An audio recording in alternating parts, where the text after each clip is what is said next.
வணக்கம்.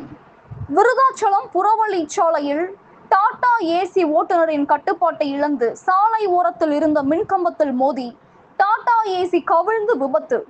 கடலூர் மாவட்டம் விருதாச்சலம் அருகே பூதம்பூரில் அன்னபூரணி பிஸ்கட் மற்றும் இனிப்பு பண்டங்கள் ஏஜென்சி இயங்கி வருகிறது. அங்கிருந்த டாடா ஏசி வாகனத்தின் மூலம் கடைகளுக்கு டெலிவரி செய்வதற்காக சென்று கொண்டிருந்த போது சேலம் புறவழிச்சாலையில் டாடா ஏசி வாகனம் ஓட்டுநரின் கட்டுப்பாட்டை இழந்து சாலையோரம் இருந்த மின்கம்பத்தில் மோதி விபத்துக்குள்ளானது. இதில் மின்கம்பம் உடைந்து சாலையில் விழுந்தது. சரக்கு வாகனம் சாலையோர வயலில் தலைகீழாக கவிழ்ந்து ஓட்டுநர் அதிர்ஷ்டவசமாக உயிர் தப்பினார். அங்கிருந்த அக்கம் பக்கத்தினர் மின்சாரத்துறை ஊழியர்களுக்கு தகவல் தெரிவித்துள்ளனர்.